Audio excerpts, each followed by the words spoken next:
Dieu va te parler aujourd'hui. Dieu va te parler aujourd'hui. Dieu va vous parler aujourd'hui. Prenez place, je vous en prie. Alléluia. Je vous invite à ouvrir vos Bibles, à disposer vos cœurs, parce que le Seigneur veut nous parler aujourd'hui, Église. Est-ce que vous entendez bien? Amen. Parce que ce message, il faut bien l'entendre.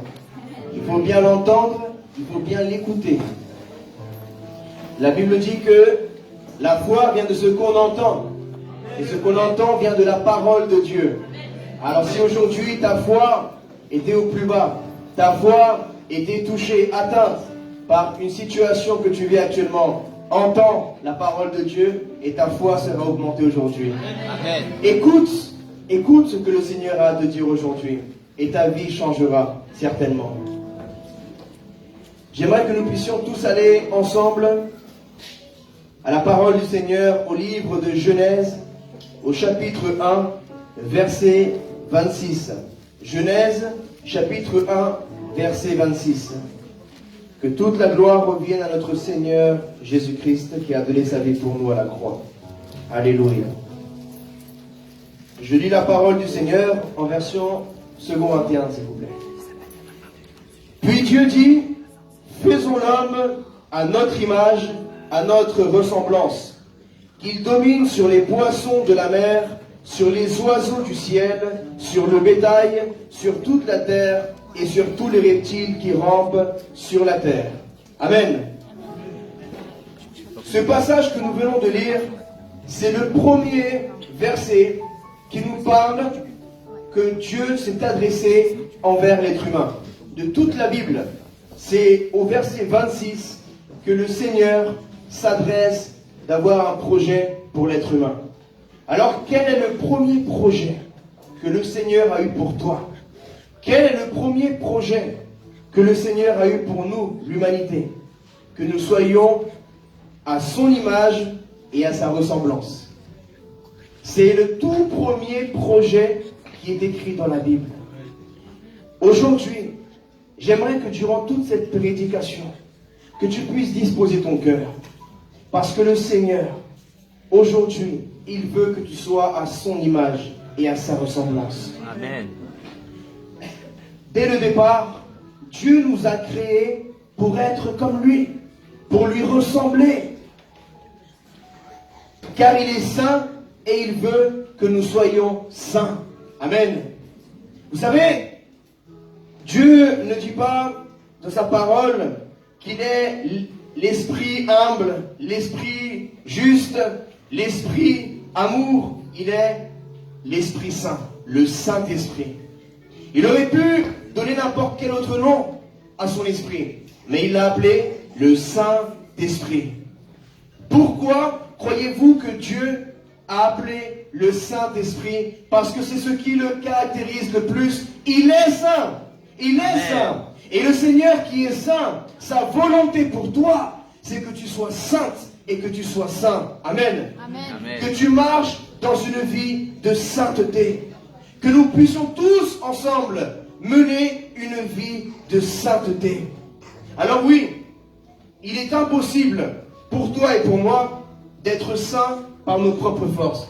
Dis à ton voisin, tout seul tu ne peux pas. Dis-lui, encore une fois, tu as besoin du Saint-Esprit. Tu as besoin du Saint-Esprit. Tu as besoin du Saint-Esprit. Et c'est ça le secret, mes frères et sœurs. C'est ça le secret. Voilà pourquoi personne ne pouvait entrer dans le ciel avant Jésus. Parce que le ciel est un lieu saint. Et avant Jésus, aucune personne n'était sainte. Aucun prophète, même pas Moïse, même pas Jérémie, même pas Ésaïe, même pas Daniel, même pas Isaac, Jacob. Aucun homme ni aucune femme n'était saint. Parce que le Saint-Esprit ne demeurait pas en l'homme. Mais ce cadeau si précieux qui nous sanctifie. Parce que même si tu es quelqu'un qui fait des bonnes actions ne font pas de toi quelqu'un de saint. Le fait que tu agisses parfois avec justice ne font pas de toi quelqu'un de juste. mon frère, ma soeur. Ce qui fait que tu es juste, c'est que tu t'es repenti de tes péchés, que tu t'es humilié et que tu as laissé que le sang de Jésus te justifie devant Dieu le Père. Ce qui fait que tu es un homme saint et une femme sainte, c'est que tu t'es humilié devant Dieu. Tu as accepté Jésus-Christ comme ton Seigneur, comme ton Sauveur, et que tu as permis au Saint-Esprit de Dieu de venir te sanctifier. Amen. Amen. Maintenant, aujourd'hui, nous pouvons voir que même en tant que chrétiens, que nous sommes saints devant Dieu le Père par le Saint-Esprit qui habite en nous. C'est pour ça qu'il faut garder vraiment ce cadeau si merveilleux. C'est le cadeau le plus précieux que tu as. Parce que si tu n'as pas le Saint-Esprit, tu ne pourras pas entrer dans le ciel qui est un lieu saint. Amen. Amen. Il faut le Saint-Esprit. Voilà pourquoi ce n'est pas une histoire d'être évangélique, catholique, orthodoxe, adventiste, témoin de Jéhovah, baptiste, tous les istes, dentistes même si tu veux. C'est pas ça le plus important. Le plus important, c'est que tu sois un enfant de Dieu. Amen. Amen. C'est que tu appartiennes au royaume des cieux. Amen. Mais pour cela, il faut que tu marches comme Jésus. Parce que si tu te dis que je suis un enfant de Dieu, je suis une fille de Dieu, alors tes œuvres doivent ressembler à celles de ton Père. Amen. Amen. Mais rappelez-vous autrefois, nous n'étions pas des enfants de Dieu, nous étions des enfants du diable.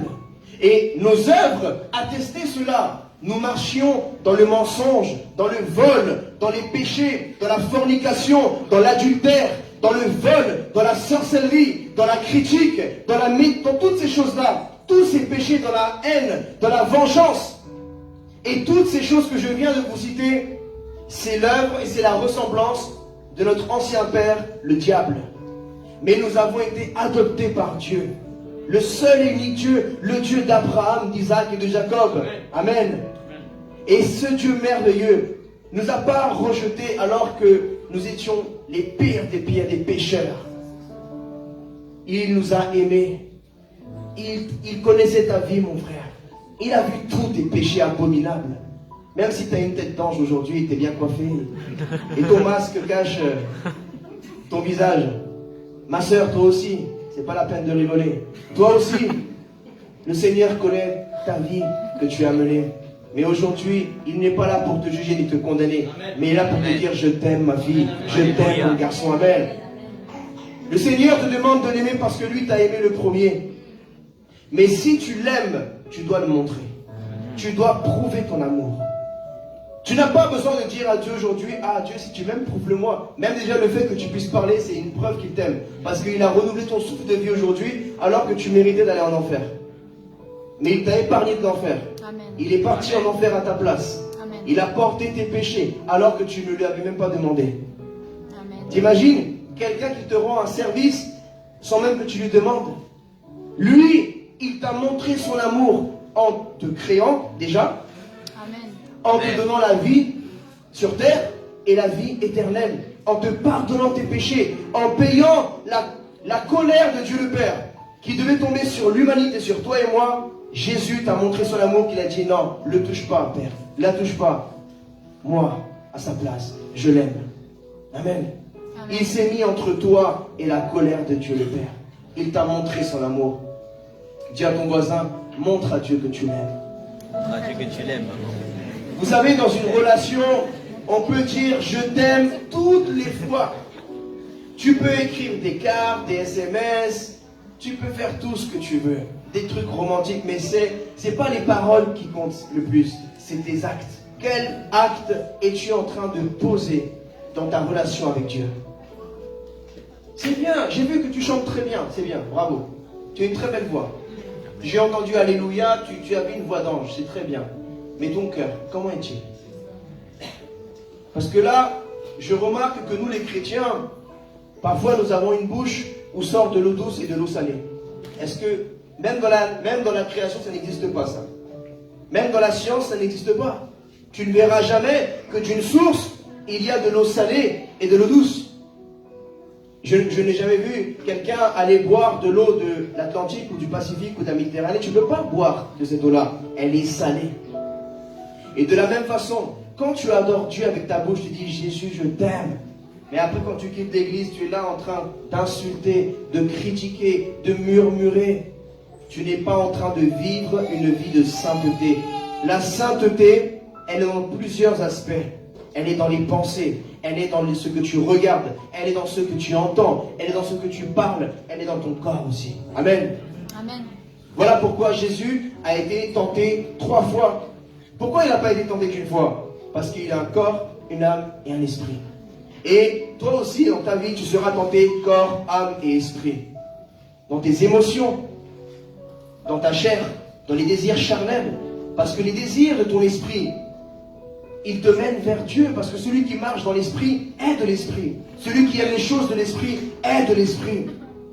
Mais celui qui marche dans la chair, dans les désirs pervers de ce monde, que te mène ton corps charnel, si tu prends plaisir à ça, tu es en train de montrer par tes actes que tu n'es pas un enfant de Dieu, que tu es un enfant du diable, même si ça paraît dur. Oui, mes frères et sœurs, une image vaut mieux que 1000 paroles.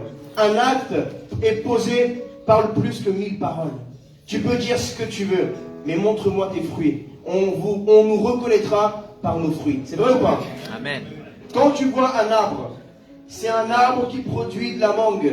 Et l'arbre te dit, non, moi c'est la pomme. Mais non, je vois que c'est de la mangue. Pourquoi me dis-tu que c'est un pommier? Toi, tu dis, avec ta bouche, peut-être, oui, je suis chrétien, tout va bien dans ma vie. Mais les fruits que tu poses dans ta vie, si on va voir ton mari, il va nous dire la vérité. Si on va voir ta femme, il va nous dire la vérité sur toi. Si on va voir Dieu, en fait, tu sais mieux que personne qui tu es au fond de toi. Amen. Amen. On peut se cacher derrière des masques. Mais en vérité, même Dieu, il voit derrière le masque. Dieu, il connaît notre cœur aujourd'hui. Alors, vraiment, le Seigneur veut que nous puissions réaliser aujourd'hui à quel point il est saint. Dis à ton voisin, Dieu est saint. Dieu est saint. Réalise. Vous savez, nous connaissons en partie. Nous comprenons en partie. Nous n'avons pas toute la révélation. Nous comprenons des choses avec une intelligence limitée, une connaissance limitée. Même dans tout ce que tu apprends dans ta vie, dans un domaine de l'histoire, de la science, de la médecine, tu ne connaîtras qu'en partie. Même dans la parole de Dieu, tu ne comprends en partie, tu ne comprends pas tout. Même moi, je n'ai pas toute la connaissance de Dieu. Et heureusement. Mais aujourd'hui, Dieu veut que tu ailles plus loin dans la révélation de la sainteté de Dieu. Si nous nous efforçons de marcher dans la sainteté, en y prenant plaisir, alors nous sommes des enfants de Dieu, de notre Père Céleste qui est saint. Mais si nous marchons dans le péché et nous prenons plaisir, alors nous sommes des enfants du diable, qui lui, le diable, est un pécheur qui ne se repent pas. Vous savez, la Bible dit, tu as peur de Dieu et tu fais bien. Tu crains Dieu et tu fais bien, dit la Bible. Car même le diable craint Dieu. C'est vrai. Quelle est la différence entre le diable et toi? Qui craint Dieu ici? Lève la main. Bah, le diable aussi il craint Dieu. Alors c'est quoi la différence entre toi et le diable? Si le diable il craint Dieu, c'est la repentance. Amen. Mais la repentance, c'est pas que de dire, c'est pas celui qui pleure le plus la l'heure ou celui qui tombe le plus fort par terre qui se gagne le plus fort. C'est lui qui est plus repenti que l'autre. C'est pas celui qui parle le plus fort en langue que celui qui est le plus repenti. C'est pas celui qui crache le plus ou qui vomit le plus qui est le plus repenti. Non. C'est une histoire de cœur. Amen. Amen. Parce que peut-être que là tu as fait beaucoup de cinéma, mais quand tu es sorti, peut-être tout à l'heure, tu vas commettre le même péché. Alors, qu'est-ce qu'il faut faire face à ça? Il faut se consacrer à Dieu. Qu'est-ce qui va te permettre de mener une vie de sainteté? Tu ne peux pas. Toi, la seule chose que tu peux faire en tant que simple être humain, c'est de te consacrer à Dieu, de te mettre à part, de te dédier à Dieu. Tu reconnais ton péché devant Dieu, tu reconnais ta faiblesse devant Dieu, et tu dis, Seigneur, j'ai essayé avec mes forces, je n'arrive pas. Ça fait des années que j'essaye d'abandonner la fornication, j'arrive pas. Ça fait des années que j'essaye d'abandonner la musique du monde. Ça fait des années que j'essaye d'arrêter les séries mondaines qui m'empêchent de prier, qui me prennent mon temps pour lire la Bible, qui me découragent. Ça fait des années que j'essaye d'arrêter la drogue, l'alcool, la cigarette. J'y arrive pas. La technique, c'est quoi? Samson l'a dit. Mon secret, c'est que j'ai été consacré. Tu dois te consacrer. Amen. Qu'est-ce qui faisait la force à Samson? Sa consécration. C'est ta consécration qui fera ta force spirituelle. C'est pas tes cheveux, t'inquiète pas, c'est pas tes cheveux. C'est ta consécration spirituelle. Se consacrer. Tu vois, quand tu croises quelqu'un et tu ne le voyais pas depuis des années et il te dit « Ah, on m'a pas beaucoup vu dernièrement parce que j'étais consacré aux études. » C'est vrai? Quand tu es consacré, ça veut dire que tu es dédié, tu es mis à part et tu es dédié à cette chose. Tu dois te mettre en mode avion, en mode jeûne, en mode prière, te mettre à part et commencer à lire la parole. Et la Bible, la parole de Dieu, elle va te purifier, elle va te nettoyer tes pensées, ton cœur, tes yeux, toute l'abomination que tu as pu voir durant toutes ces années. Amen. La prière, jeûne, jeûne, jeûne et prie. Mets-toi à part, déconnecte-toi du monde et de tous ses péchés et connecte-toi à la présence de Dieu. Alléluia. Jean chapitre 8, verset 44 nous dit: Vous avez pour père le diable et vous voulez accomplir les désirs de votre père. Il a été meurtrier dès le commencement et il ne s'est pas tenu dans la vérité parce qu'il n'y a pas de vérité en lui. Lorsqu'il profère le mensonge, il parle de son propre fond, car il est menteur et le père du mensonge. Qui n'a jamais menti ici? C'est bien. Je vous ai à l'œil, hein? Sinon tu viens de mentir si tu lèves la main. Alors si nous avons tous déjà menti un jour, ça veut dire que nous avons tous péché. Il n'y a pas un seul juste, mes amis. Nous avons tous été un jour les enfants du diable. Mais aujourd'hui, nous sommes repentis. Repentis, ça veut dire prendre conscience. Ça veut dire changer de direction. Tu dois changer de direction. Si un jour tes yeux étaient en direction de la perversion, de l'impudicité physique, tu donnais ton corps à n'importe quelle femme, à n'importe quel homme, tu donnais ton corps à l'alcool, à la cigarette, tu détruisais ton corps. Ton corps est le temple du Saint-Esprit de Dieu, mon frère, ma soeur. Ton corps ne t'appartient même pas. Ton corps ne t'appartient pas. Tu as été en train de détruire quelque chose qui ne t'appartient même pas. Ça ne t'a rien coûté. Voilà pourquoi on fait n'importe quoi avec notre corps. Parce que ça ne nous a rien coûté.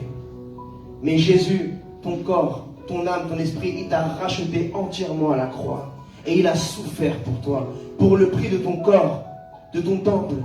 Il a payé le prix. Il a versé jusqu'à la dernière goutte de son sang. Et à chaque fois que tu es en train de commettre le péché en fornication avec un homme ou une femme, à chaque fois que tu regardes des vidéos impudiques sur Internet, des photos impudiques, tu es en train de piétiner le sang de Jésus-Christ. J'entends pas de Amen. Amen. Dieu a toujours voulu que le peuple d'Israël marche dans la sainteté et la purification. Exode chapitre 22, verset 31, verset 30. Il dit: Vous serez des hommes saints pour moi, des hommes et des femmes. Vous ne mangerez aucune viande trouvée déchiquetée dans les champs, vous la jetterez aux chiens. Et oui, spirituellement, une viande déchiquetée, c'est quoi? C'est un corps d'un homme ou d'une femme il est déchiqueté par plusieurs hommes, plusieurs femmes. Spirituellement, c'est comme ça que Dieu te voit, une viande déchiquetée. Tu t'es fait déchiqueter par plusieurs femmes, par plusieurs hommes. Spirituellement, tu as été souillé, mon frère, ma soeur. Amen. Amen. Nous ne sommes pas respectés. Tu ne t'es pas respecté, ma soeur. Tu ne t'es pas respecté, mon frère. Comment veux-tu que les gens te respectent si tu ne te respectes même pas? Mais comment vas-tu même respecter les autres si tu ne te respectes pas? Jésus a dit: aime ton prochain comme toi-même. Donc avant d'aimer ton prochain, aime-toi d'abord. Avant de vouloir respecter les autres, respecte-toi d'abord. Ne te plains pas que les hommes t'ont traité comme des chiffons, ma soeur. Ne te plains pas, mon frère, que des femmes t'ont traité comme un chiffon. C'est toi qui t'es laissé traiter comme un chiffon. C'est vrai ou pas? Tu t'es laissé traiter comme ça. Parce que dès la première fois qu'un homme ou qu'une femme t'a souillé ou t'a déshonoré, tu aurais dû mettre fin à cela. Mais tu as continué. Tu as continué. Tu n'as pas eu de caractère pour mettre fin à cela. Tu n'as pas eu le caractère du Christ pour dire stop. Dieu, ça lui a fait mal quand Adam et Ève ils ont péché. Mais Dieu l'a dit, je ne suis pas un chiffon. Bon, ça c'est ma version à moi. En gros, quand Adam et Ève, ils ont fauté, ils ont pris Dieu comme un chiffon. La sainteté de Dieu, la gloire de Dieu, ils l'ont pris comme un chiffon. Et Dieu l'a dit, non, je m'aime. Parce que je vous aime tellement que je m'aime d'abord avant de vous aimer. Parce que si je vous demande d'aimer votre prochain comme vous-même, moi aussi je dois le vivre. Et si je ne le fais pas respecter, vous allez me souiller. Alors Dieu, ça lui a fait tellement de mal, mais il est radical dans ses décisions. Eh oui, ça lui a fait tellement de mal, mais il a dû chasser Adam et Ève du jardin d'Éden. Il a dû mettre fin à la relation parce qu'ils l'ont déshonoré. Si un homme te déshonore, si une femme te déshonore, mets une fin à cela. Amen. Amen. Sinon toi-même, tu finiras par déshonorer l'autre. Et en déshonorant l'autre, et en te laissant qu'on te déshonore, tu es en train de déshonorer le Saint-Esprit de Dieu. Et oui, Égypte était le lieu qui a tenu esclave le peuple d'Israël pendant 400 ans. Toi aussi, tu étais dans le monde qui représente l'Égypte pendant plusieurs années. Tu étais esclave spirituellement du péché et même physiquement. Mais Dieu, de la même façon qu'il a envoyé Moïse pour libérer le peuple, il a envoyé son fils Jésus-Christ pour te libérer. Et une fois qu'il t'a délivré, tu as été comme Israël. Israël disait, je veux retourner en Égypte. Là-bas, je mangeais bien. Là-bas, je faisais ci. Là-bas, je faisais ça. Et toi et moi, alors que Dieu nous a ouvert l'intelligence, mes frères et sœurs, alors que Dieu nous a pardonné, nous a donné la vie éternelle, il nous a tout donné, on veut encore retourner dans notre vomi. Dis à ton voisin, tu veux retourner dans ton vomi? Dieu t'a sorti de ton vomi, duquel tu te plaignais, tu faisais que pleurer. Et maintenant qu'il t'a sorti de ce vomi, et il est en train de vouloir travailler avec toi et accomplir un plan merveilleux, tu veux retourner en arrière. Vous savez, le vomi, c'est pas moi qui en parle, c'est la Bible. Et pourquoi Dieu, il utilise un mot si fort comme le mot vomi? Parce que c'est une des choses que les êtres humains, on voit un vomi, on dit « Ah, berk », c'est vrai ou pas? Mais quand tu te vois en train de commettre cette impudicité avec cette femme ou cet homme, tu dis pas berk. Et bien devant Dieu, c'est berk. Amen. Devant Dieu, quand il te voit en train de donner ton corps à une femme que tu n'as pas mariée, à un homme qui n'est pas ton mari, Dieu il voit ça comme un vomi. Et c'est comme si toi, tu prends plaisir à être dans un vomi. Mais vous savez, le vomi, ce qu'on en fait, on le nettoie, on le met à la poubelle. Et vous savez c'est quoi la poubelle de Dieu? C'est l'enfer.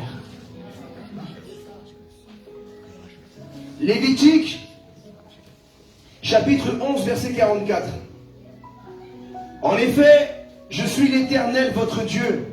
Vous vous consacrerez et vous serez saints, car je suis saint. Vous ne vous rendrez pas impurs par tous ces reptiles qui rampent sur la terre. Est-ce que là, tu vois un point d'interrogation? Est-ce que là, tu vois si vous voulez, si ça vous chante? On n'a pas la même Bible, hein? Moi, ma Bible, je vois que des ordres. Vous consacrez-vous, soyez saints, car je suis saint. Point barre. Amen. Amen. Donc, si tu appelles Jésus Seigneur, ça veut dire que tu es son serviteur. Ça veut dire que tu es sa servante. Ça veut dire encore plus même, parce qu'un serviteur, il appelle maître, mais un esclave, il dit serviteur. C'est-à-dire que tu es esclave de Jésus maintenant. Esclave de la sainteté de Dieu, alors que tu étais esclave du péché autrefois. Amen. Amen. Avant, ton Seigneur, c'était le diable, le péché. Maintenant, ton Seigneur, c'est la sainteté de Dieu. C'est le Dieu très saint. Amen. Amen. Alors, maintenant, tu dois faire ce que Dieu t'ordonne de faire. Ah, mais c'est dur, Seigneur, tu sais que c'est pas facile pour moi. Ah, parce que tu crois que pour les autres, c'est facile, genre. Toi, tu crois que pour toi, c'est pas facile, mais genre, demande à ton voisin, c'est facile. Lui, il est dans la même galère que toi, mon frère. Elle est dans la même galère que toi, ma soeur. Nous, on croit toujours que c'est nous qui souffrons le plus. On fait toujours les victimes. Ah, mais moi, tu sais, il m'a... Ah, si tu savais ce qu'il m'a fait. Si tu savais ce qu'elle m'a fait. Mais toi, est-ce que tu sais ce que tu as fait à Jésus, toi? Demande-lui à ton voisin, est-ce que tu sais ce que tu as fait à Jésus? T'arrêtes pas de te plaindre de ton ex. Imagine Dieu se plaint de toi tout de suite là. Et tu sais, réfléchis bien de tout ce que tu dis de ton ex. Parce que c'est exactement toutes les choses que Dieu il peut te reprocher. Toutes. Ah, mais il m'a trompé. Tu l'as trompé toi aussi. Tu as trompé le Saint-Esprit. Quand tu as menti, quand tu as insulté, quand tu as levé ta main, quand tu t'es fâché, tu t'es mis en colère, quand tu as critiqué, quand tu as écouté la musique du monde, tu as trompé le Saint-Esprit de Dieu. Amen. Amen. Alors, aujourd'hui, bien comme auparavant, Dieu voulait et veut toujours que le peuple d'Israël soit saint. Parce que la parole de Dieu est éternelle. Ça veut dire que si Dieu l'a dit dans le passé, sa parole elle continue jusqu'au jour d'aujourd'hui. Alors, aujourd'hui, le peuple de Dieu, c'est nous.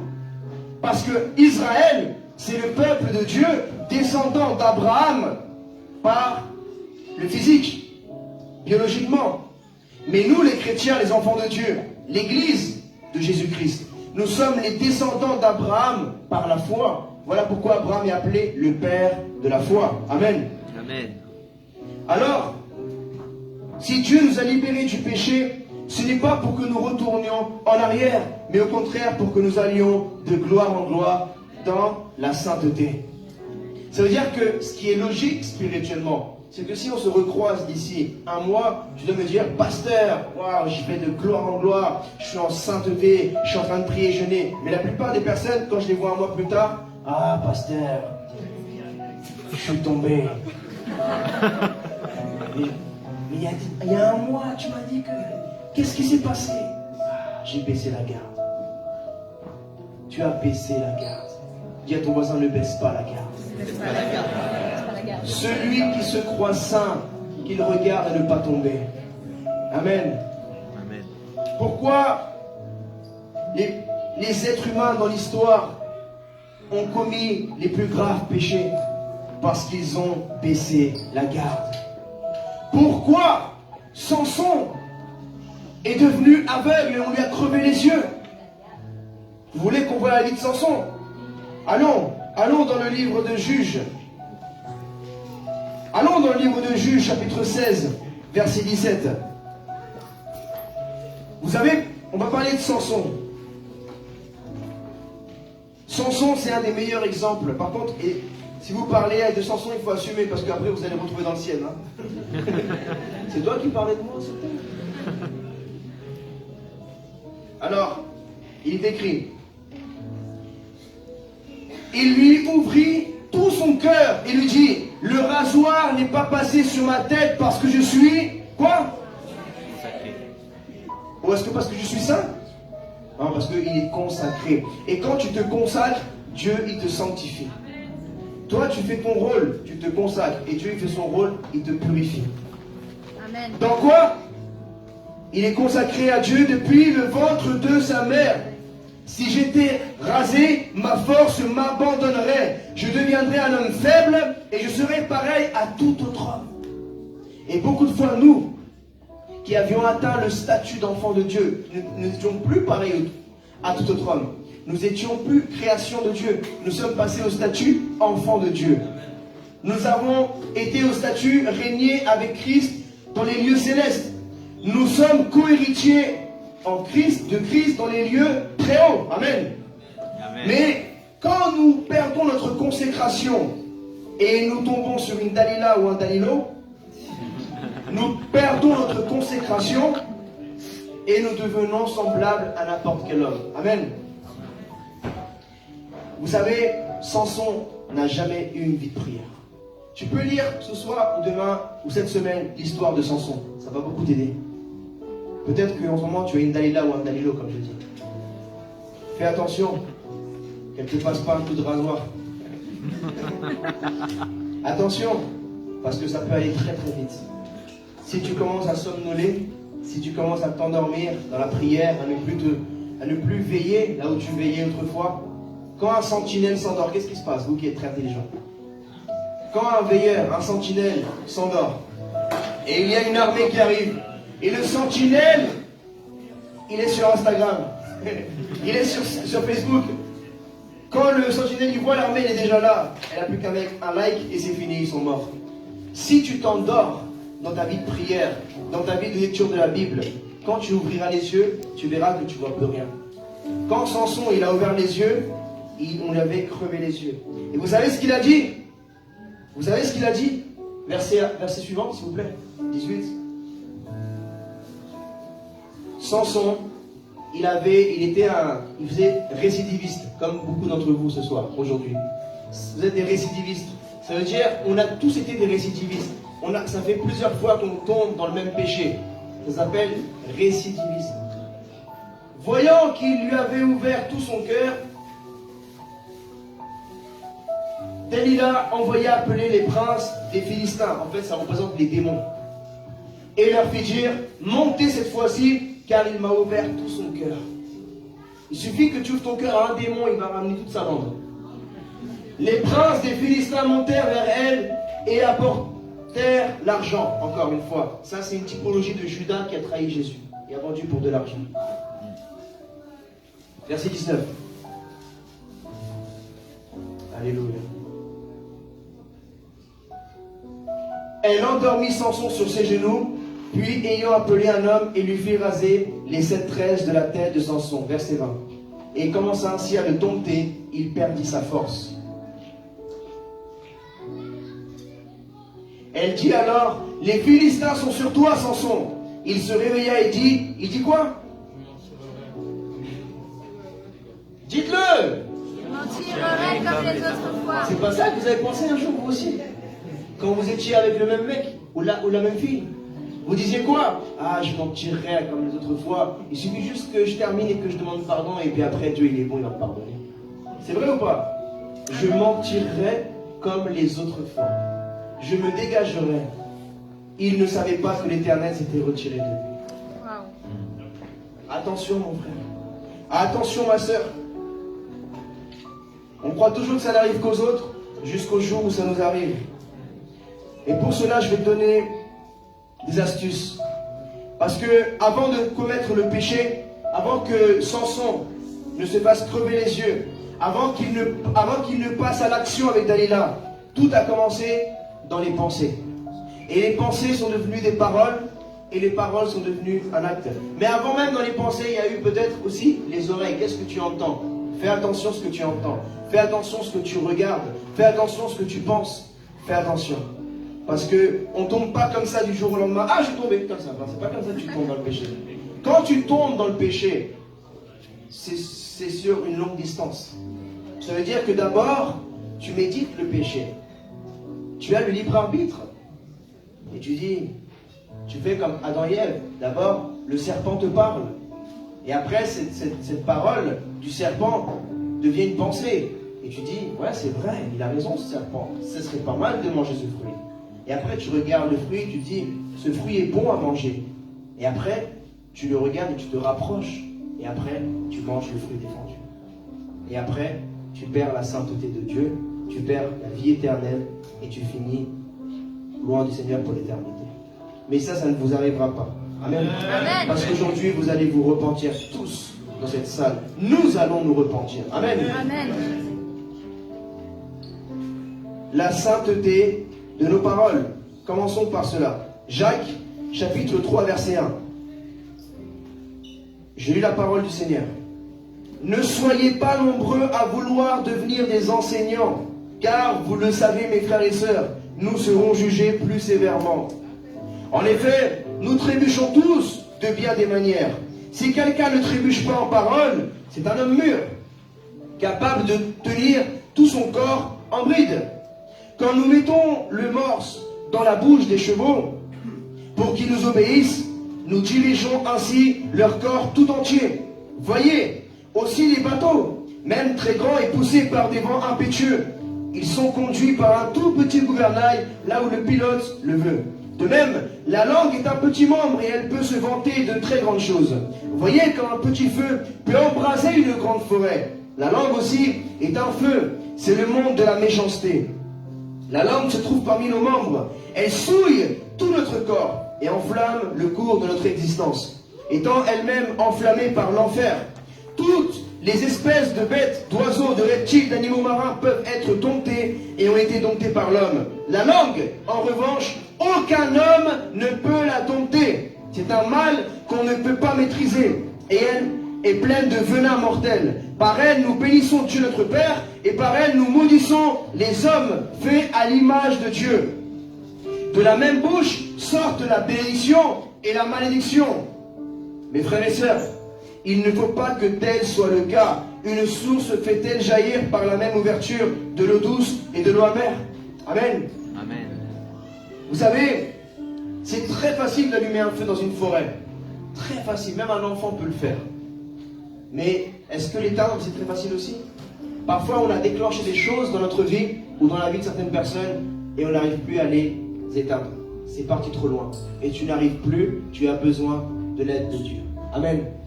Peut-être que tu as déclenché des choses dans ta vie.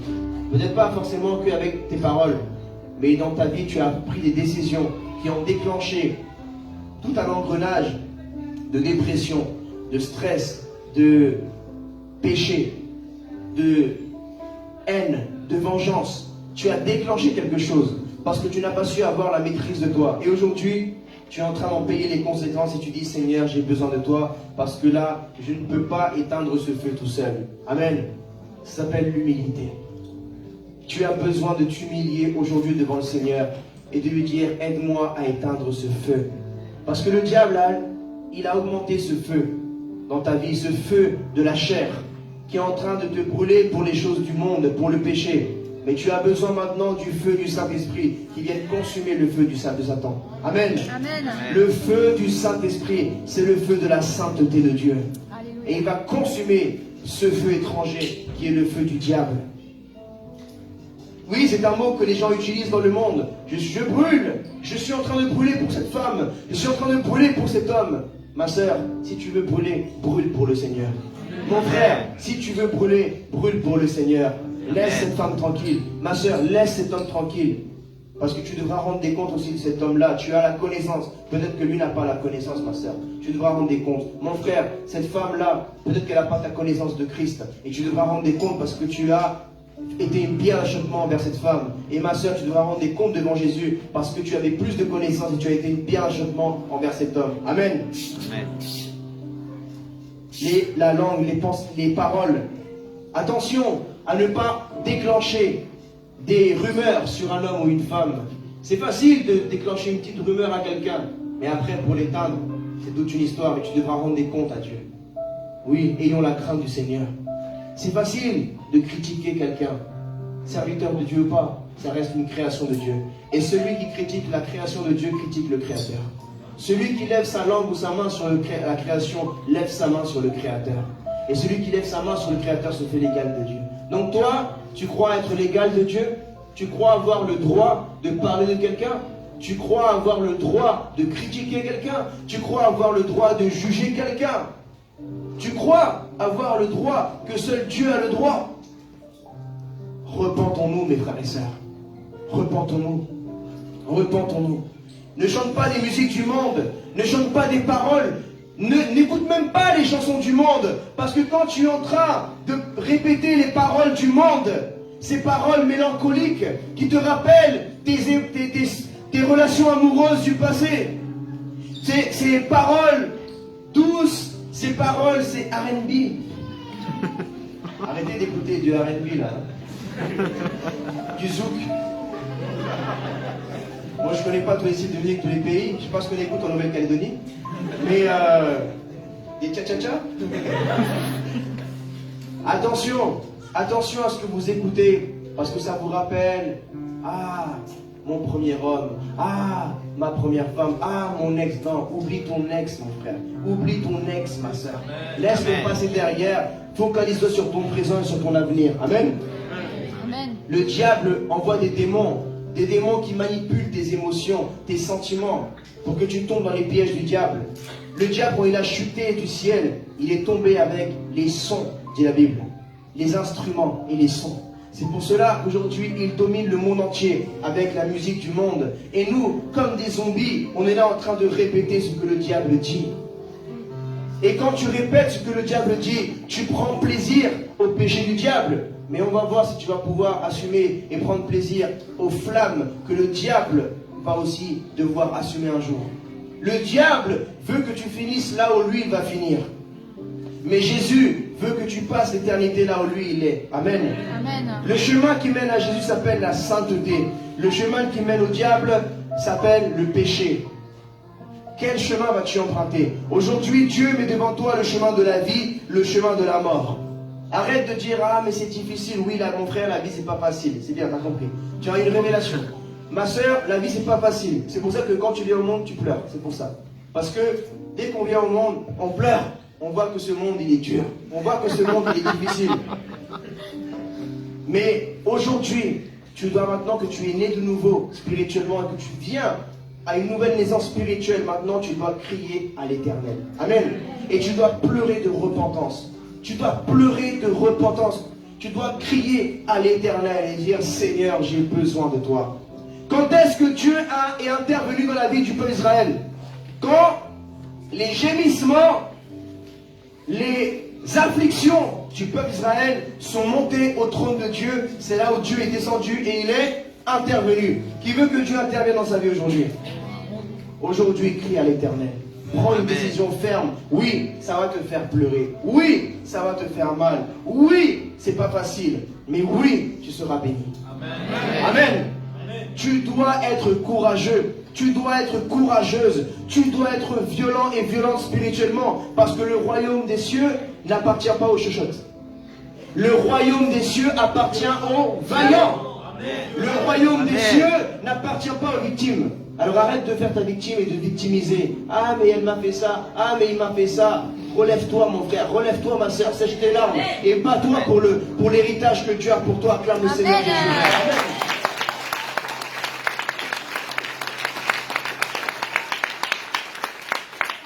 Amen.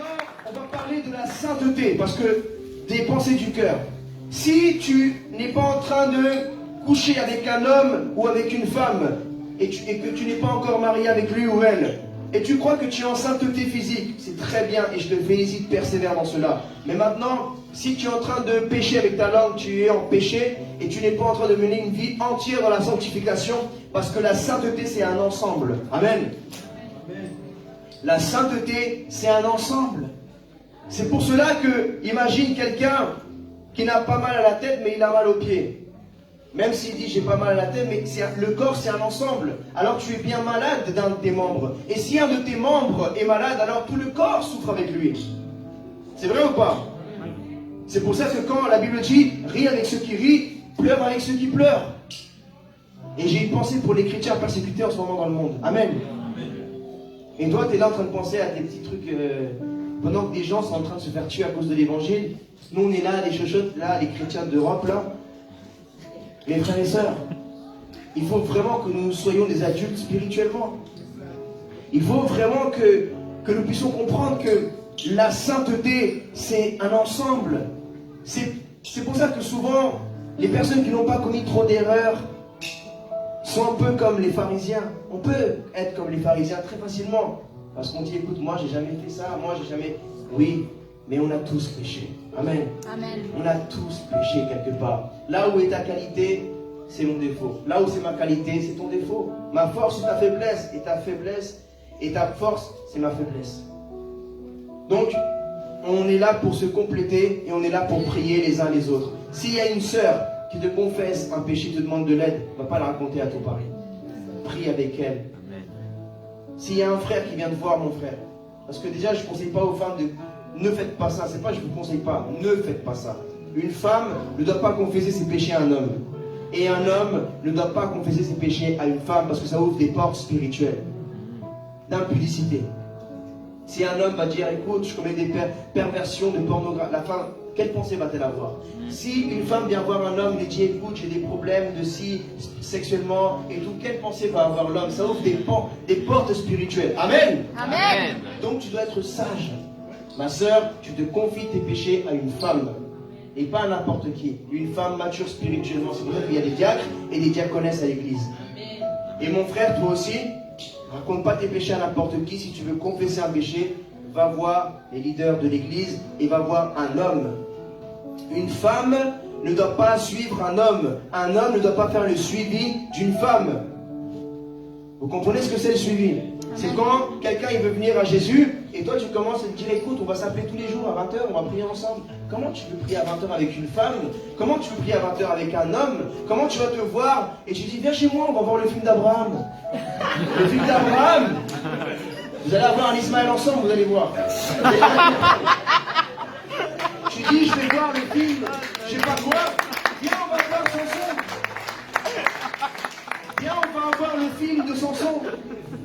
Viens, on va prier ensemble. Viens, on va jeûner ensemble. Tu vas couper très vite ton jeûne, mon frère. Tu vas couper très vite ton jeûne, ma soeur. Parce que ça, c'est un manque de prudence. Dis à ton voisin, sois prudent. Sois prudente. Ne reste pas seul avec un homme, ma soeur. Ne reste pas seul avec une femme, mon frère. Amen. Amen. Amen. Les pensées du cœur. Dieu, il regarde ton cœur. Il ne regarde pas ta belle chemise, tes beaux talons, ton sac à main Michael Kors. Il ne regarde pas ça. Il ne regarde pas ta belle montre. Il regarde ton cœur. Et Matthieu, chapitre 5, verset 21, nous parle de cela. Jésus dit, vous avez appris qu'il a été dit aux anciens, tu ne commettras pas de meurtre. Celui qui commet un meurtre mérite de passer en jugement. Mais moi, je vous dis, tout homme qui se met sans raison en colère contre son frère mérite de passer en jugement. Celui qui traite son frère d'imbécile mérite d'être puni par le tribunal. Et celui qui le traite de fou mérite d'être puni par le feu de l'enfer. Waouh! Si donc tu présentes ton offrande vers l'autel et que là tu te souviennes que ton frère a quelque chose contre toi, laisse ton offrande devant l'autel et va d'abord te réconcilier avec ton frère, puis viens présenter ton offrande. Amen. Amen. Cela veut nous dire que même si nous, l'être humain, on aime bien dire « Ah mais moi j'ai tué personne », c'est pas ce qu'on entend souvent dans la rue quand on l'évangélise. Bah écoutez, moi j'ai jamais tué personne, je suis quelqu'un de bien, c'est ce que les gens disent. Mais dans le cœur, on a déjà tué toute la famille, tous les gens on l'a déjà tué.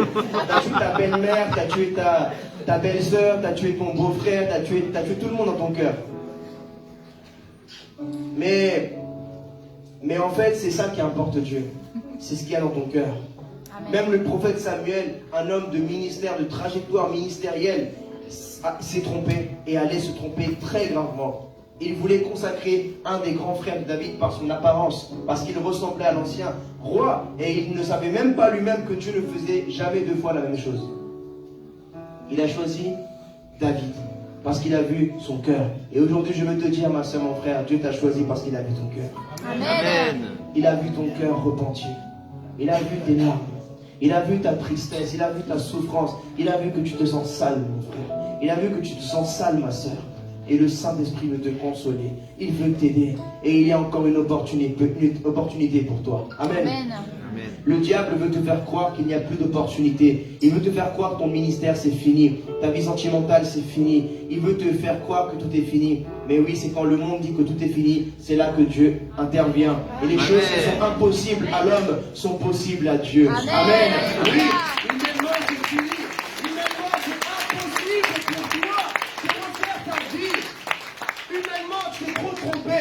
Mais avec Dieu, tout est possible. Amen. Avec Dieu, tu peux réussir. réussir, mon frère. Avec Dieu, tu peux réussir, ma soeur. Ne lâche pas l'affaire, relève-toi et continue à vouloir vivre une vie de sainteté. Matthieu chapitre 5, verset 27. Vous avez appris qu'il a été dit, tu ne commettras pas d'adultère. Mais moi je vous dis, tout homme qui regarde une femme pour la convoiter a déjà commis un adultère avec elle dans son cœur. Amen. Amen. Qu'est-ce que c'est l'adultère?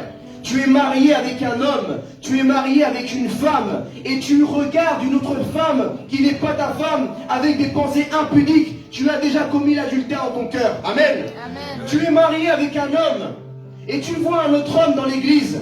Oui, je parle même de l'église. Amen. Amen.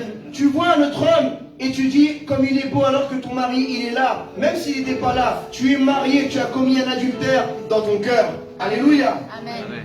La fornication, c'est quoi? La fornication, c'est quand toi, tu n'es pas encore marié et tu couches physiquement avec un homme ou une femme qui n'est pas ton mari et qui n'est pas ta femme. Amen. Et la fornication, ça va encore plus loin. Même quand tu fais des actes physiques, qu'il n'y a pas l'acte accompli physiquement, parce que beaucoup se cachent derrière ça. Non, mais on n'a pas fini, on n'est pas allé jusqu'au bout. Non, tu n'es pas allé jusqu'au bout, mais tu as quand même fait des choses avec tes mains. Tu as quand même fait des choses que j'ai même pas envie de te rappeler. Amen. Amen. Amen. Ça s'appelle la fornication. Ça s'appelle l'adultère. Et aujourd'hui, Dieu nous demande de nous repentir de notre fornication et de notre adultère. Nous devons nous ressaisir, Église. Le Seigneur Jésus est notre époux. Nous sommes son épouse.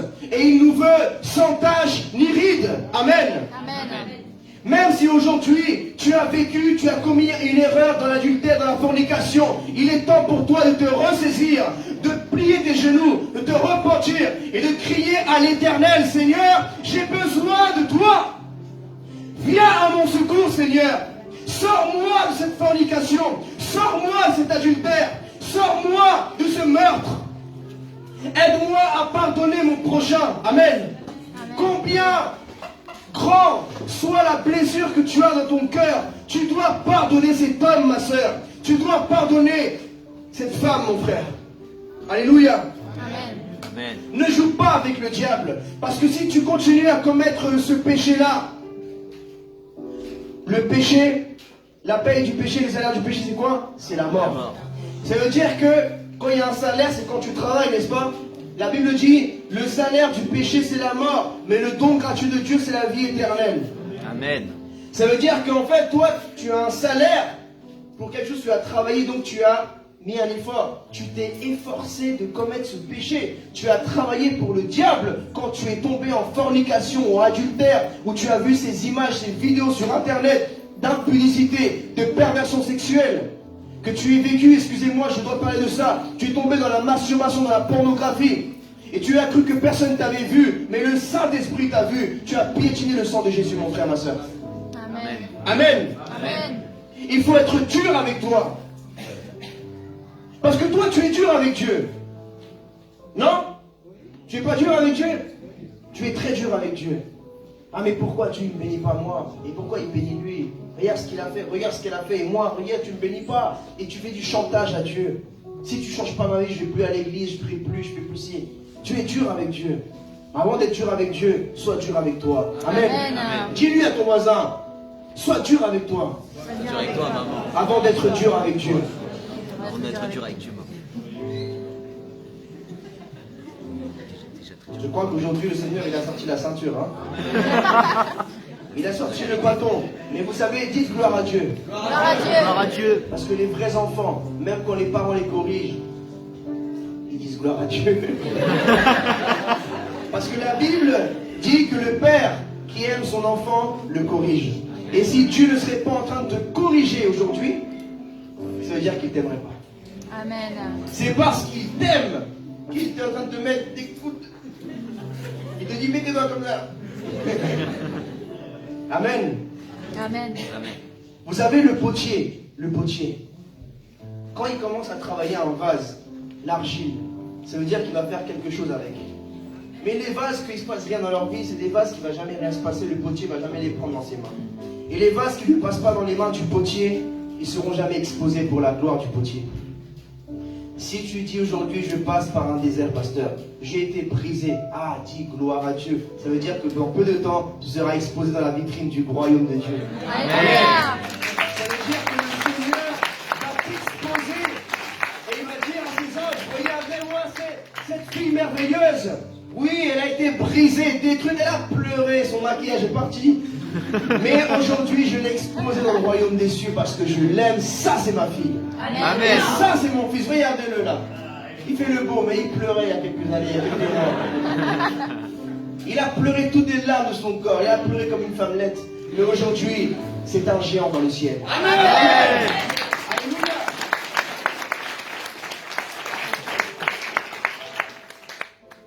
Luc chapitre 18, verset 9.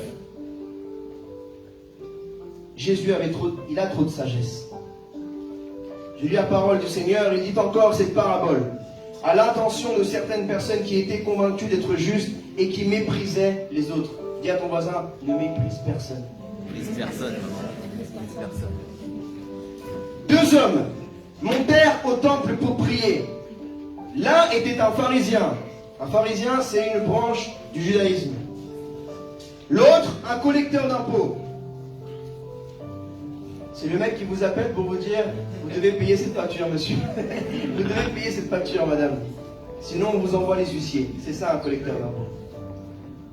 Le pharisien, debout, faisait cette prière en lui-même. Oh Dieu, je te remercie de ce que je ne suis pas comme les autres hommes, qui sont des voleurs, des injustes, des adultères, ou même comme ce collecteur d'impôts. Je jeûne 2 fois par semaine et je donne ma dîme de tous mes revenus.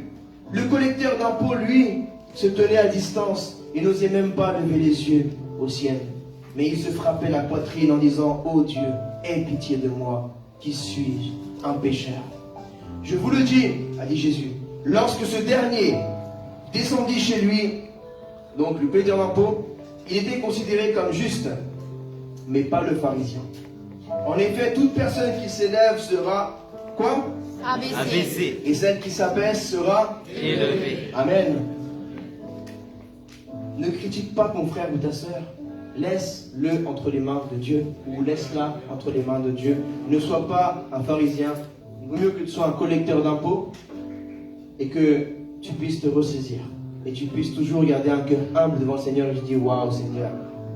Tu n'as pas envoyé ton fils pour juger le monde ni pour le condamner, mais tu l'as envoyé pour que le monde soit sauvé par lui. Amen. Dieu ne t'a pas envoyé sur Paris pour que tu sois la justicière masquée ou le justicier masqué, parce que tu as vraiment un masque en plus. Il t'a envoyé à Paris pour que tu sauves le monde. Amen. Pour que tu réconcilies la France, les Français, les Parisiens avec Jésus. Amen. Voilà ton rôle. Ton rôle, c'est pas d'être celle ou celui qui connaît les péchés de tout le monde et qui déclare. Les chrétiens, c'est la seule armée. Que quand il y a un soldat qui tombe, au lieu de tendre la main pour lui tendre la main à l'aider, on est en train de tendre la main pour lui pointer du doigt. C'est vrai? Amen. Mais tu sais, ce qui est drôle ou ce qui n'est même pas drôle, c'est que quand tu pointes quelqu'un du doigt, tu as un doigt vers là-bas et tu en as 3 vers toi. Tu es en train de pointer le doigt d'une soeur ou d'un frère, mais toi, tu en as 3 vers toi. Alors que celui qui a des oreilles entende ce que dit le Seigneur. La sainteté du corps. Ah, et là, ça va faire mal. Hein?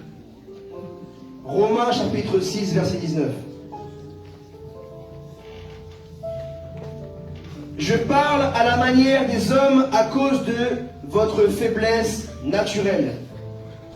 De même que vous avez mis vos membres comme esclaves au service de l'impureté et de l'injustice pour arriver à plus d'injustice, de même maintenant, mettez vos membres comme esclaves au service de la justice pour progresser dans la sainteté. Amen. En effet, lorsque vous étiez esclaves du péché, vous étiez libres par rapport à la justice. Quels fruits portiez-vous alors? Des fruits dont vous avez honte aujourd'hui, car leur fin, c'est la mort. Mais maintenant que vous avez été libérés du péché et que vous êtes devenus esclaves de Dieu, vous avez pour fruit la progression dans la sainteté et pour la fin, la vie éternelle. En effet, le salaire du péché, c'est la mort, mais le don gratuit de Dieu, c'est la vie éternelle en Jésus-Christ, notre Seigneur. Acclamons le Seigneur Jésus. Amen.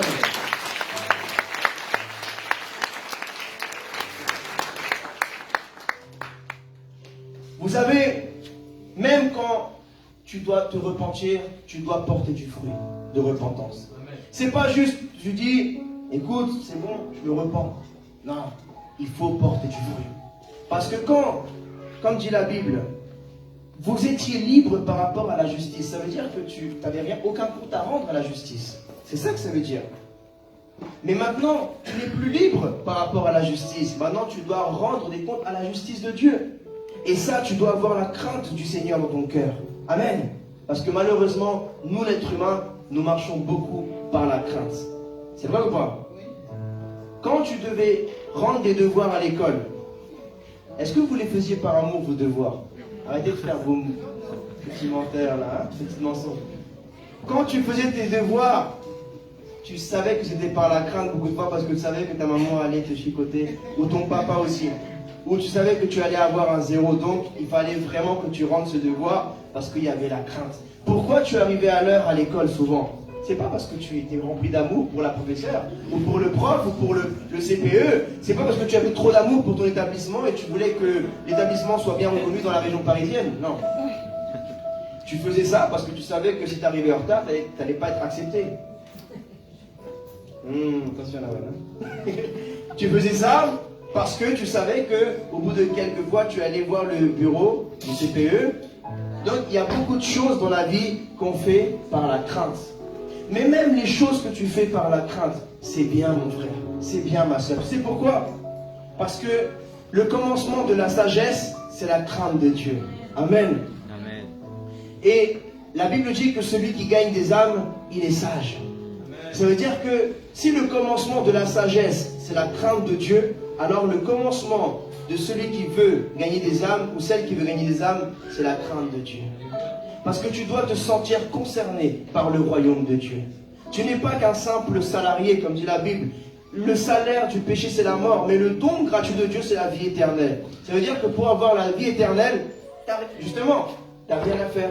Tu ne dois pas commettre un péché, tu dois juste rester dans la sainteté. Et tu recevras le cadeau de la vie. Mais pour avoir le salaire du péché, qui est la mort, tu dois travailler dur pour commettre le péché. Et je vous dis en vérité, quelqu'un disait, c'est plus dur de ne pas croire en Dieu que de croire en Dieu. Je répète, c'est plus dur de ne pas croire en Dieu que de croire en Dieu. Parce que quand tu ne crois pas en Dieu, tu dois sortir trop d'arguments. Il y a plein d'arguments. Or que croire en Dieu, regarde, je vous regarde et je dis, waouh, magnifique. Amen. Des êtres humains vivants, pas besoin de batterie de vous charger avec une prise. C'est incroyable. C'est quand vous voyez un être vivant, c'est merveilleux. Quand tu vois le soleil, la nature, c'est là où tu vois la grandeur de Dieu. Il y a même des médecins, des docteurs qui, quand ils font des opérations, ils se disent waouh, c'est ça le corps d'être humain, mais c'est impossible qu'il n'y ait pas de Dieu. Il y a un Dieu. Et de la même façon, mon frère, je t'assure, ma soeur aussi, c'est plus difficile de commettre des péchés et c'est plus facile de se sanctifier. Je t'assure. Combien de fois t'as pas dû payer même pour commettre un péché? Ça t'a coûté cher. Pour commettre le péché, il faut payer. L'alcool, c'est payant. La cigarette, c'est payant. L'alcool, c'est payant. La drogue, c'est payant. Et il y a même des hommes et des femmes, c'est payant aussi. Il y a tout qui est payant aujourd'hui. Mais toi, c'est gratuit. Et Jésus-Christ, lui, il a payé le prix pour toi. Amen. Mais pour t'emmener au ciel. Parce qu'il t'a honoré. Il t'a honoré. Alors toi aussi, toi qui as été honoré par Jésus, honore-le à ton tour. Vous savez, il y a des choses que Dieu veut faire dans votre vie. Mais si vous continuez dans le péché, vous allez faire que retarder jusqu'à ce que vous n'allez jamais les atteindre. Mais si vous marchez dans l'obéissance, ces choses-là vont s'accélérer dans le temps de Dieu. Parce que Dieu est le maître du temps. Il y a même un prophète dans la Bible, il devait mourir, mais Dieu lui a rallongé sa vie de 15 ans. Ça veut dire que Dieu peut rallonger une vie et il peut l'accourter aussi.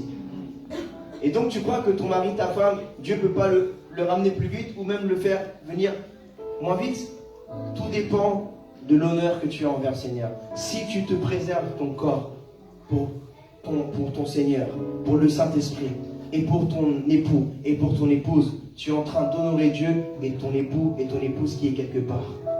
Amen. Amen. Parce que quand tu donnes tes lèvres à une femme qui n'est pas ta femme, quand tu donnes tes lèvres à un homme qui n'est pas ton mari, quand tu donnes ton corps, eh ben, tu es déjà en train de tromper.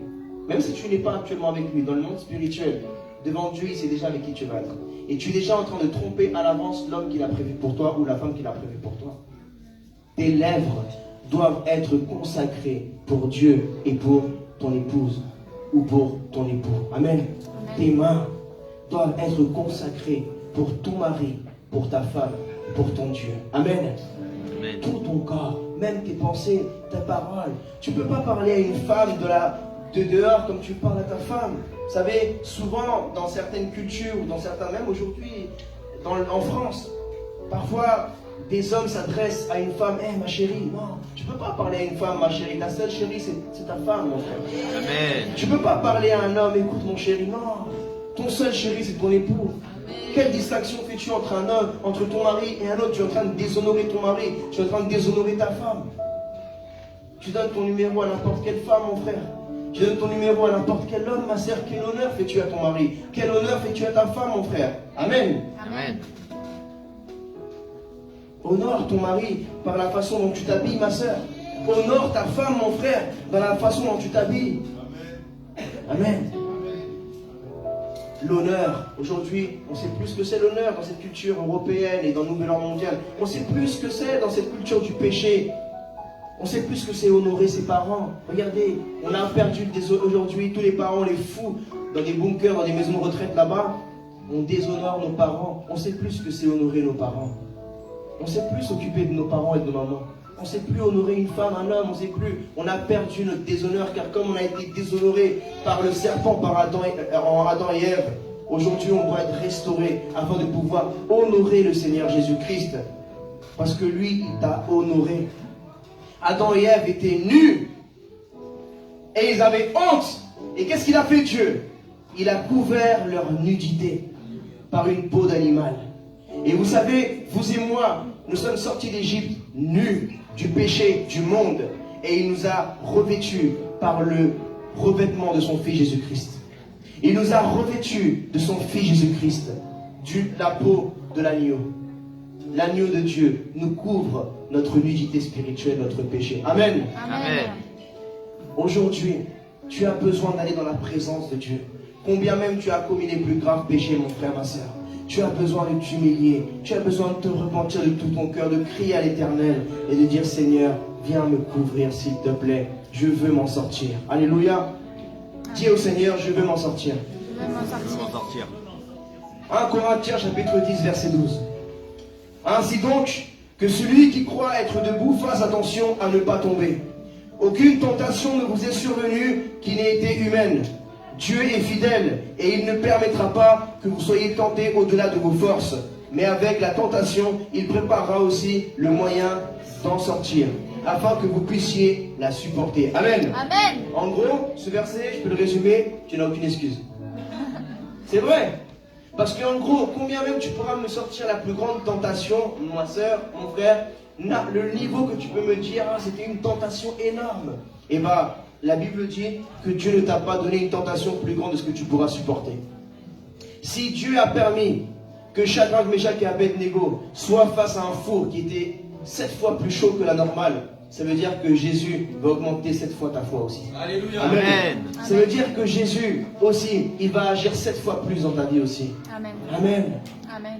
Vous savez, souvent, on vit des choses dans la vie et on se dit, j'ai la poisse. Pourquoi eux ne vivent pas ce que je vis? Pourquoi j'ai l'impression d'être maudit? C'est comme ça qu'on parle. Mais pose-toi la question, ce que tu vis là, ça aurait pu lui arriver à lui. Ça aurait pu lui arriver à elle. Mais si tu vis ce que tu vis, si Dieu permet que tu vives ce que tu vis en ce moment, c'est qu'il t'a choisi pour vivre ça. Amen. Il t'a choisi. Et la grandeur de ton désert, la grandeur de l'épreuve que tu vis, et aussi conséquente par rapport à la grandeur de la bénédiction que Dieu a pour toi et la grandeur de la restauration Amen, et des choses amen, merveilleuses que Dieu va agir en ta vie. Parce que les choses que nous avons à endurer sur terre ne sont pas comparables à la gloire que Dieu a pour nous dans le ciel. Alors oui, viens te plaindre. Dis-moi tout ce que tu vis. Oui, vas-y, plains-toi. Plains-toi comme Israël dans le désert. Plains-toi. Dis-moi tout ce que tu vis. Mais la Bible dit, ce que nous avons à endurer sur terre n'est pas comparable à la gloire que Dieu a pour nous dans le ciel. Amen. En fait, tu n'es pas en train de te rendre compte que le diable est en train de te rendre un service. Amen. Le diable il est en train de te rendre un service. Parce que plus dur est ton désert, plus dur est ta blessure, plus profonde, plus grand sera ton pardon envers cette personne et plus grande sera ta récompense dans le ciel. Amen. Amen. Mais s'il t'a fait une petite blessure, tu auras un petit pardon et tu auras une petite récompense. Amen. Amen. Donc il faut que vous changez de mentalité, mes frères et sœurs. Il faut changer notre façon de penser. Dieu peut faire tomber un jugement sur une personne qui commet le péché par décision volontaire, car on ne se moque pas de Dieu. Je vais terminer avec ce passage, mes frères et sœurs, qui est l'exemple du roi David. Un homme qui inspire aujourd'hui les chrétiens. Il montre à quel point, en tant que chrétiens, en tant qu'enfants de Dieu, nous pouvons être un exemple, mais à quel point nous pouvons être honteux également. Amen. À quel point nous pouvons faire des choses qui inspirent d'autres personnes pour faire le bien, mais à quel point nous pouvons commettre des erreurs également qui inspirent d'autres mêmes personnes à faire la même chose dans le mal. Regardez le roi David, l'homme qui a vaincu Goliath, l'homme qui a été fidèle, que Dieu l'a justifié devant le roi Saül qui voulait le détruire et le tuer. Et Dieu l'a rendu victorieux de cela. Et vous savez, un jour, le roi David n'est pas allé à la guerre. Il est décidé de rester. Lui, que sa force était dans la guerre. Il n'est pas allé à la guerre, il a baissé la garde. Et la Bible dit dans 2 Samuel chapitre 12 verset 1, il dit que le prophète Nathan est venu voir David. Et il a résumé une histoire. Et cette histoire, c'est exactement ce que lui, il avait vécu. Parce que lorsque le roi David n'est pas allé à la guerre ce jour-là, il est resté dans son palais, il se promenait, il est parti dans une terrasse et il a vu la femme d'un autre homme. Dis avec moi, je respecte la femme de mon frère. Je respecte le mari de ma sœur. Je respecte le mari de ma sœur. Tu dois respecter l'époux de ton prochain. Tu dois respecter l'épouse de ton prochain. Amen. Amen. Ne désire pas une femme qui n'est pas la tienne. Ne désire pas un homme qui n'est pas le tien. Et encore plus si c'est ton ami. Amen. Amen. David, il s'est passé quelque chose. Ça ne s'est pas tombé comme ça. C'est une chute sur une longue distance. D'abord, il n'est pas allé à la guerre. Donc, on voit déjà qu'il a pris une décision. Il aurait pu aller à la guerre comme d'habitude, mais ce jour-là, il n'est pas allé à la guerre. Ça représente que ce jour-là, tu n'as pas prié. Tu n'es pas parti à la guerre spirituelle. Tu n'es pas parti évangéliser. Tu n'es pas parti à la guerre de la recherche de la parole de Dieu.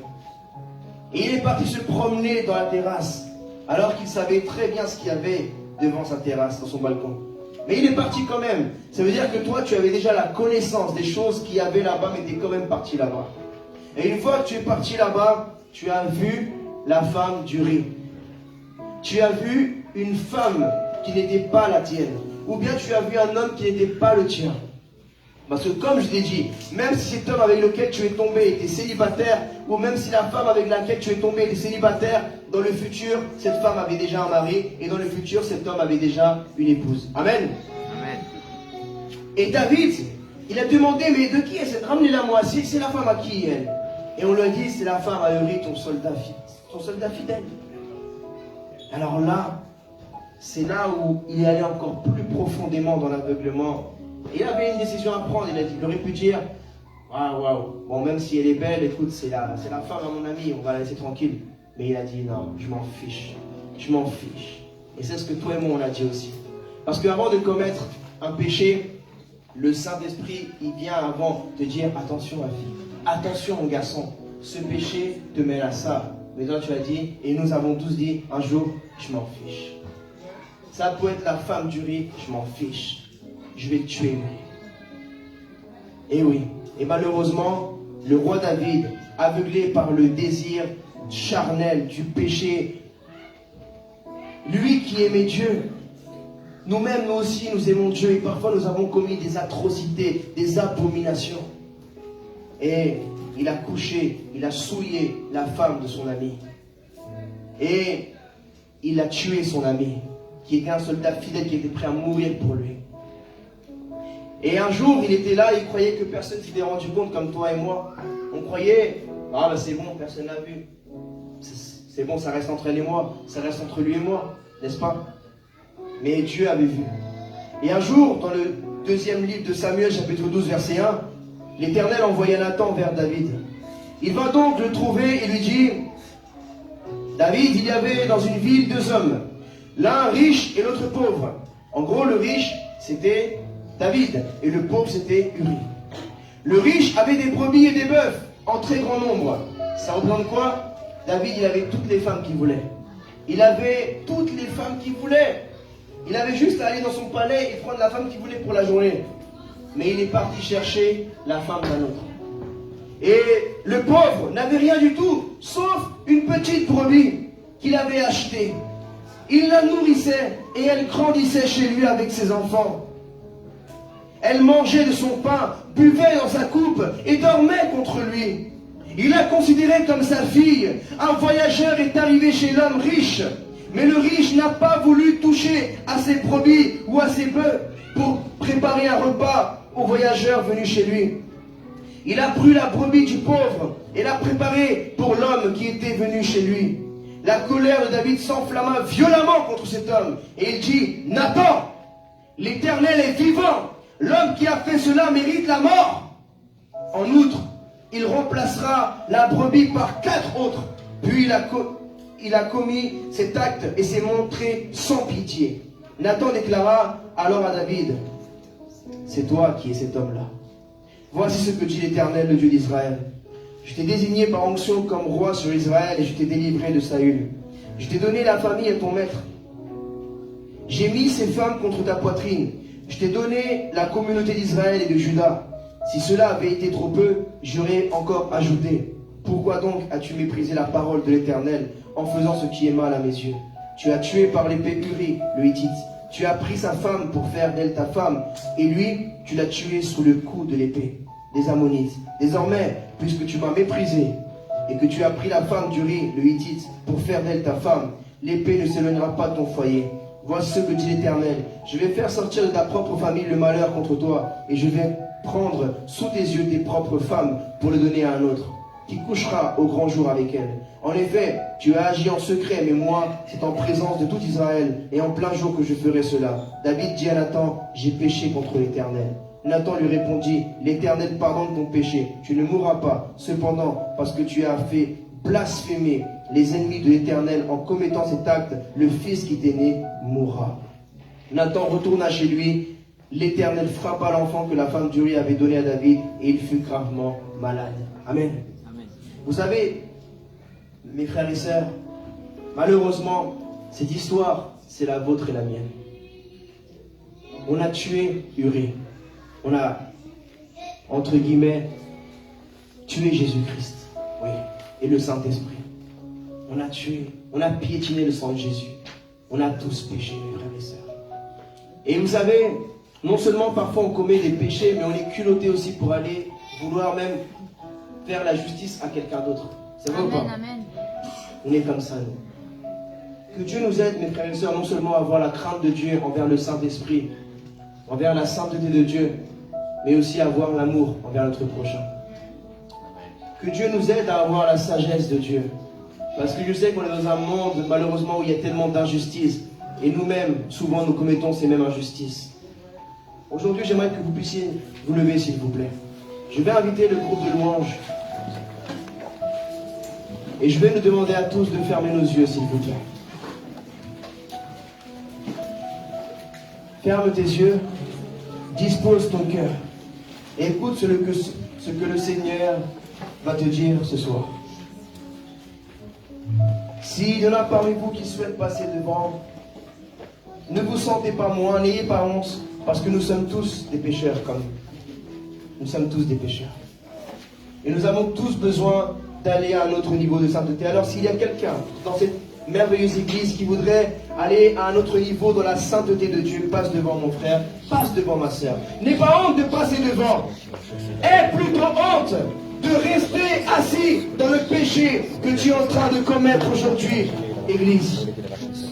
Passer devant, c'est un acte de courage. C'est un acte vaillant. C'est un acte humble. C'est un acte de mort à soi-même. C'est une preuve d'amour envers Dieu que tu lui dis aujourd'hui.